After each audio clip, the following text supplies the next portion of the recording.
बिस्मिल्लाहिर्रहमानिर्रहीम। ये स्टूडेंट्स कैसे हैं? आज यूनिट नंबर 1 के न्यूमेरिकल क्वेश्चंस पे हमारी डिस्कशन होगी। तो और इसके साथ ये एक एग्जांपल रहता था यूनिट नंबर 1 का, तो इसको पहले देख लेते हैं। If you drink 1 litre of milk how much volume. अच्छा, वॉल्यूम फाइंड करना है यहाँ पे। तो दो स्टेप्स में फाइंड करना है। एक में कहते हैं कि इन क्यूबिक सेंटीमीटर और दूसरे में बोल रहे हैं क्यूबिक मीटर। तो दो चीज़ें हमने फाइंड करनी है यहाँ पे, और गिवन वैल्यू है हमारे पास यहाँ पे 1 लीटर। सो 1 लीटर इसको हमने चेंज करना है क्यूबिक सेंटीमीटर में और क्यूबिक मीटर में। तो इसका सलूशन देख लेते हैं। अच्छा, गिवन हमारे पास यहाँ पे क्या है, volume in litre, that is 1 litre, ये हमें गिवन था। रिक्वायर्ड हमें क्या है, रिक्वायर्ड हमें है कि वॉल्यूम को सेंटीमीटर क्यूब में फाइंड करें और मीटर क्यूब में फाइंड करें, जिसे आप क्वेश्चन में देख सकते हैं। क्यूबिक मीटर और क्यूबिक, ये देखिए क्यूबिक मीटर है और पार्ट ए में क्यूबिक सेंटीमीटर है।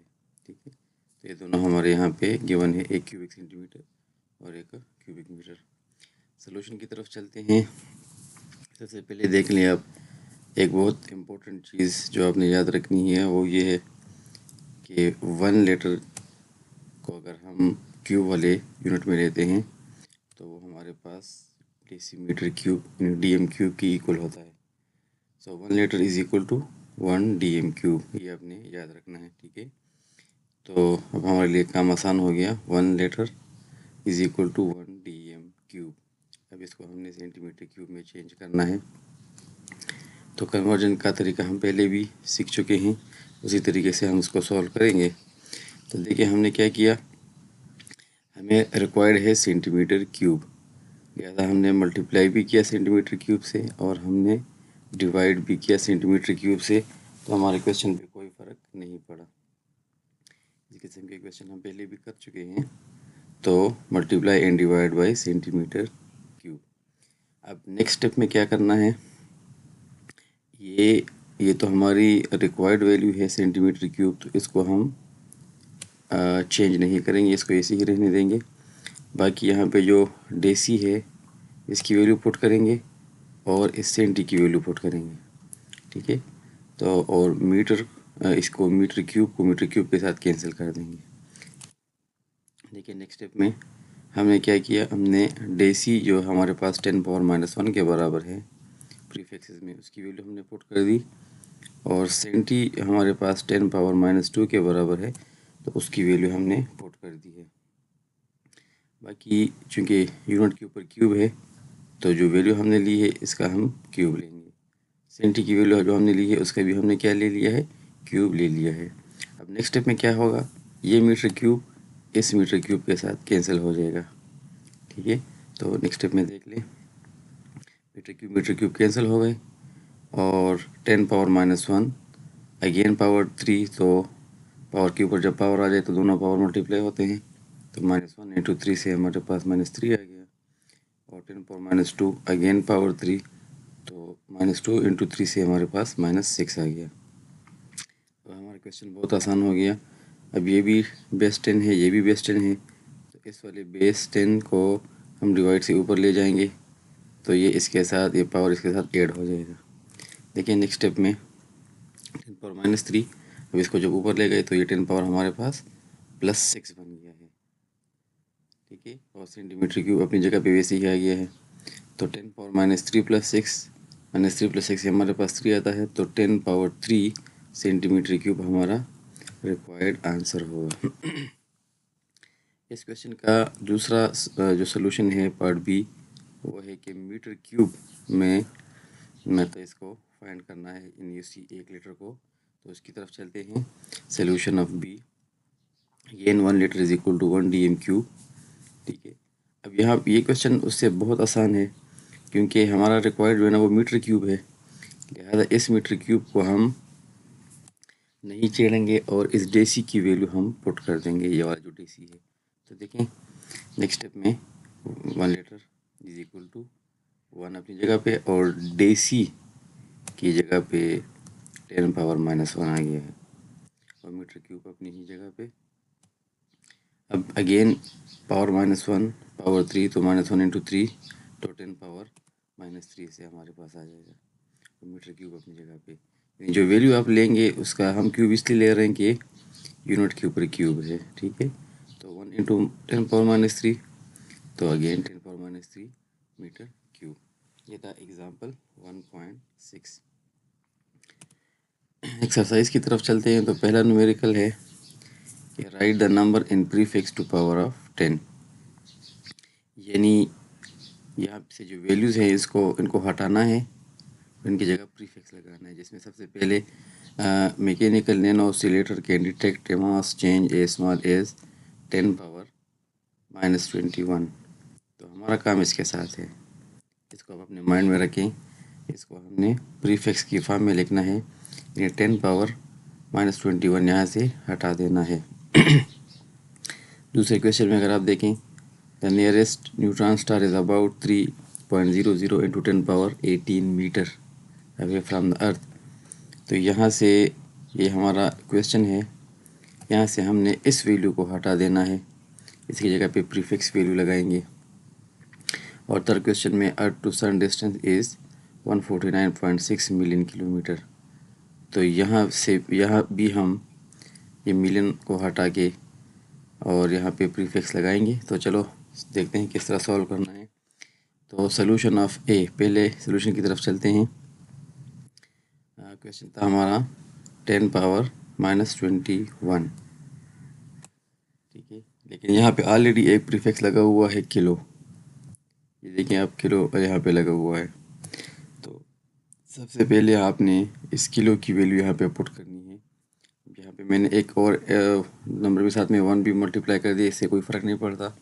10 पावर -21 के साथ मैंने 1 भी मल्टीप्लाई किया इंटू 10 पावर 3, यानी इस किलो की जगह पे मैंने 10 पावर 3 लगा दिया है, क्योंकि डबल प्रीफिक्स नहीं आ सकता। यानी इसकी जगह पे भी अगर प्रीफिक्स लगाएंगे और एक प्रीफिक्स ऑलरेडी लगा हुआ है तो दो प्रीफिक्स एक साथ नहीं आ सकते, लिहाजा किलो को मैंने हटा दिया है, तो 10 पावर 3 कर दिया है। अब ये भी बेस 10 है, ये भी बेस 10 है, तो दोनों बेस में से एक बेस लेकर इनके पावर्स को हम ऐड कर देंगे।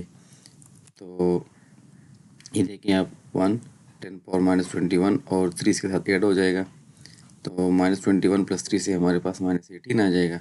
अब 10 पावर -18 प्रीफिक्सेस में आपको पता है वो ऑटो के बराबर है, लिहाजा 10 पावर -18 की जगह पे हमने ऑटो का सिंबल लगा दिया है। ऑटो का सिंबल है -a, तो हमारा आंसर होगा 1 ऑटो ग्राम, यानी 10 पावर -21 किलोग्राम हमारे पास 1 ऑटो ग्राम के इक्वल है।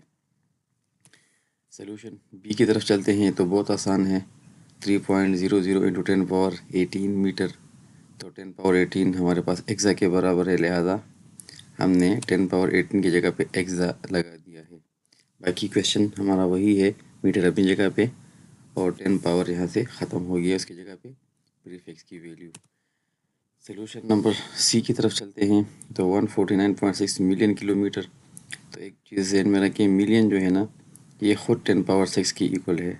मिलियन 10 पावर 6 की इक्वल है, यानी 10 लाख के बराबर होता है, तो 10 पावर 6 हो गया। और यहाँ पे ऑलरेडी एक प्रीफिक्स किलो भी लगा हुआ है, तो मिलियन की वैल्यू लगा देंगे और किलो की वैल्यू लगा देंगे। तो 149.6 इंटू मिलियन की जगह पे 10 पावर 6 आ गया और किलो की जगह पे 10 पावर 3 आ गया। अब दोनों चूँकि बेस 10 है तो दोनों पावर ऐड हो जाएंगे, तो 10 पावर 9 आ जाएगा। 149.6 into 10 power 6 + 3, 149.6 into 10 power 9 metre. अब बहुत आसान, 10 पावर 9 की जगह पे हम लगा देंगे गेगा, 149.6 इसकी जगह पे गेगा, तो गेगा मीटर इसका आंसर होगा, यानी 10 पावर को हमने हटा के इसकी जगह पे प्रीफिक्स लगा दिया है। न्यूमेरिकल नंबर 2 की तरफ चलें। तो ये देखिए, an angstrom is the unit of length commonly used in atomic physics. ये लेंथ का बहुत ही छोटा यूनिट है, यहाँ पे इन्होंने यहाँ पे इसको डिफाइन भी किया है। 1 आंगस्ट्रॉम जो है वो 10 पावर -10 मीटर के बराबर है, बहुत ही स्मॉल यूनिट है। Which is of the order of the diameter of an atom, यानी डायमीटर या रेडियस ऑफ एटम फाइंड करने के लिए इस किस्म के यूनिट यूज़ होते हैं, बहुत ही छोटा स्मॉल यूनिट है। अच्छा, हमसे रिक्वायर्ड क्या है, how many nanometres are there in 1 angstrom. यानी 1 एंगस्ट्रॉम में कितने नैनोमीटर हैं। फिर कहते हैं how many femtometres are in 1 angstrom, femtometres कितने हैं। एंड थर्ड वन है how many angstrom are in 1 metre. तो चलिए सोल्यूशन नंबर ए की तरफ। सबसे बहुत ही आसान, 1 angstrom equals to 10 power minus 10, जिस तरह यहाँ पे इन्होंने डिफाइन किया हुआ है 1 एंगस्ट्रॉम 10 पावर माइनस 10 मीटर के बराबर है। अच्छा, इसको हमने चेंज करना है नैनोमीटर्स में, तो वही मेथड हम फॉलो करेंगे। नैनोमीटर मल्टीप्लाई भी किया, नैनोमीटर हमने यहाँ पे डिवाइड भी किया, क्वेश्चन पे कोई फ़र्क नहीं पड़ा। अच्छा, यहाँ पे इस नैनोमीटर को हम अपनी जगह से नहीं हटाएंगे और इस नैनो की जगह पे वैल्यू लगाएंगे। तो नैनो हमारे पास 10 पावर 9 माइनस 9 के बराबर है, तो ये वैल्यू हमने पुट कर दी और मीटर जो है वो मीटर के साथ कैंसिल हो जाएगा। ठीक है, तो 10 पावर माइनस 10, अब ये माइनस 9 जब इधर ऊपर आएगा तो ये प्लस 9 हो जाएगा। तो 10 power minus 10 plus 9, metre metre cancel, nanometre अपनी जगह पे, ये नैनोमीटर यहाँ पे अपनी जगह पे आ जाएगा, ये यहाँ पे आएगा। तो 10 पावर माइनस 1 नैनोमीटर इसका आंसर होगा। यानी 1 angstrom equals to 10 power minus 1 nanometre. Solution B की तरफ चलते हैं। तो फेमटोमीटर्स यानी 1 एंगस्ट्रॉम में कितने फेमटोमीटर्स होते हैं, तो सेम टू सेम वही मेथड, नैनोमीटर की जगह पे फेमटोमीटर मल्टीप्लाई एंड डिवाइड कर देंगे। तो femtometre multiply and divide, next step में इस फेमटो की वैल्यू लगा देंगे जिस तरह हमने नैनो की लगाई थी इससे पहले वाले उसमें सोल्यूशन में। तो 10 पावर माइनस 10 मीटर, फेमटो की जगह पे 10 पावर माइनस 15 आ गया और ये फेमटो हम यहाँ से नहीं छेड़ेंगे इसको। अब मीटर जो है वो मीटर के साथ कैंसिल हो जाएगा इस मीटर के साथ। ठीक है, तो 10 पावर माइनस 10 और ये माइनस 15 ऊपर जाके प्लस 15 हो जाएगा और ये फेमटोमीटर अपनी जगह पे आ जाएगा। तो यहाँ पे माइनस 10 प्लस 15 यहाँ से आ जाएगा 10 पावर 5, सॉरी यहाँ पे एक मिस्टेक हुई है, ये 10 पावर 5 होना चाहिए, ये 10 पावर 5 होना चाहिए। तो 10 पावर 5 फेमटोमीटर इसका करेक्ट आंसर होगा। पार्ट सी की तरफ चलते हैं। तो पार्ट सी में कह रहे हैं कि how many angstrom in 1 metre. तो एंगस्ट्रॉम इन 1 मीटर, तो इस क्वेश्चन को थोड़ा सा हम क्या कर देंगे, इसको रिवर्स कर देंगे, यानी मीटर को हम पहले लिख देंगे क्योंकि इसमें एंगस्ट्रॉम से मीटर में चेंज करना है, सॉरी मीटर से एंगस्ट्रॉम में चेंज करना है। तो हमें पता है कि 10 पावर माइनस 10 मीटर जो है वो 1 एंगस्ट्रॉम की इक्वल है। तो 10 power minus 10 metre is equal to 1 angstrom. दोनों साइड्स को 10 पावर माइनस 10 से डिवाइड किया, तो 10 power minus 10 divide by 10 power minus 10 से 1 आ जाएगा, ये दोनों कैंसिल हो जाएंगे। ठीक है, तो ये 1 और मीटर इक्वल्स टू, और ये 10 पावर माइनस 10 को हम जब डिवाइड से ऊपर लेके जाएंगे तो ये 10 पावर प्लस 10 हो जाएगा। So 1 metre equals to 1 into 10 power 10 angstrom. Easy question था। न्यूमेरिकल नंबर 3 की तरफ चलें। तो the speed of light is c equals to 299792458 metre per second. अच्छा, अब क्या करना है, write the value in scientific notation. बहुत ही आसान है, साइंटिफिक नोटेशन में लिखना है। पार्ट बी है express the speed of light to. अच्छा, अब क्या करना है, स्पीड ऑफ लाइट जब साइंटिफिक फॉर्म में लिख लें तो इसको 5 सिग्निफिकेंट फिगर्स तक लिखना है, फिर कहते हैं 3 सिग्निफिकेंट फिगर्स तक लिखना है। सबसे पहले साइंटिफिक फॉर्म में लिखते हैं, तो solution A C equals to this. अब इसका पॉइंट यहाँ पे मौजूद है, पॉइंट यहाँ से उठा के हम 2 के बाद लगाएंगे, ये हम पढ़ चुके हैं। तो 2.99792458। ठीक है, इसमें हमने कोई राउंडिंग नहीं की क्योंकि राउंडिंग हम पार्ट बी और सी में करेंगे, इसलिए तो वैल्यू लिख दी, मल्टीप्लाई बाई 10, वही तरीका। डिजिट्स काउंट करें तो 1 2 3 4 5 6 7 8 डिजिट्स क्रॉस किए हैं पॉइंट ने, पॉइंट लेफ्ट साइड पे चला गया, तो 10 पावर हमारे पास क्या आया, 10 पावर हमारे पास 8 आ गया है। ठीक है। अच्छा, कहते हैं कि 5 सिग्निफिकेंट फिगर्स तक लिखना है इसको, तो इन फिगर्स को हम लेंगे 5 डिजिट्स यानी 2.9979 तक हम डिजिट्स लेंगे। 2 को हम यहाँ से क्रॉस करेंगे यानी इसको हम ड्रॉप करेंगे। तो रूल्स याद रखें, if dropping digit is less than 5, तो यहाँ पे ड्रॉपिंग डिजिट जो है ना वो 5 से लेस है, लिहाजा इस डिजिट पे कोई फ़र्क नहीं पड़ेगा, ये वैसे ही आएगा। तो 2.9979 इंटू 10⁸ मीटर पर सेकेंड। फिर कहते हैं 3 सिग्निफिकेंट फिगर्स तक इसको लिख लें, तो यहाँ तक हम लिखेंगे और 7 को हम ड्रॉप करेंगे। तो 7 इज़ ग्रेटर देन 5, तो जब 7 5 से ग्रेटर है तो लिहाजा यहाँ पे इसमें हम 1 ऐड करेंगे। तो 9 में 1 ऐड करने से 9 बन जाएगा 10, तो ये 10 का 0 यहाँ पे आ गया। अब जो 10 का 1 है वो यहाँ पे कैरी हो जाएगा, तो ये 10 हो जाएगा, तो लिहाजा 10 का 0 यहाँ पे लगा दिया, और जो 1 है वो यहाँ पे कैरी हो जाएगा, तो ये 3 बन जाएगा। तो 3.00 टू 10⁸ मीटर पर सेकंड आ जाएगा। नेक्स्ट न्यूमेरिकल की तरफ चलें तो बहुत ही आसान है। Express the following in terms of power of 10। तो 7 nanometre 96 megawatt, 2 gigabyte 43 picofarad 2 millimetre. तो यहाँ पे जस्ट इन प्रीफिक्स की वैल्यूज़ आपने क्या करनी है, हटानी है, और बाकी वही सेम टू सेम लिखना है। तो शुरू कर लेते हैं सोल्यूशन। 7 नैनोमीटर, तो नैनो 10⁻⁹ की इक्वल है, तो वही क्वेश्चन 7 इंटू 10⁻⁹ आ गया और मीटर अपनी जगह पे आ गया। इस तरह 96 मेगावाट है, तो मेगा आपको पता है 10⁻⁶ की इक्वल है, तो मेगा की जगह 10⁻⁶ आ गया, बाकी 96 इंटू 10⁻⁶ वाट। 2 गीगाबाइट, तो गीगा आपको पता है 10⁻9 के बराबर है, तो 2 अपनी जगह पे और गीगा की जगह पे 10⁻9। सिर्फ 43 पिकोफैराड, तो पिको आपको पता है 10⁻−12 की इक्वल है, तो 43 इंटू 10⁻−12 फैराड। 2 मिलीमीटर, तो मिली हमारे पास 10⁻³ की इक्वल है, लिहाजा हमने मिली की जगह पे 10⁻³ लगा दे, तो 2 इंटू 10⁻³ मीटर। बहुत ही आसान। और लास्ट वन उससे भी आसान, right the following number in standard form, यानी साइंटिफिक फॉर्म में लिखना है। मास ऑफ बैक्टीरियल सेल, ये नंबर गिवन है। डायमीटर ऑफ सन, ये नंबर गिवन है। तो शुरू कर देते हैं। सोल्यूशन नंबर फर्स्ट, पॉइंट यहाँ पे लगाए, पॉइंट को उठा के फर्स्ट नॉन ज़ीरो के बाद लगाना है।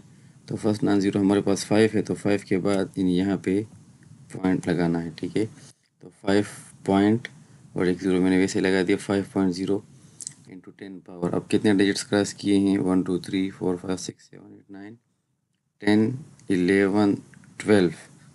अच्छा सॉरी, यहाँ पे एक मिस्टेक हुई है।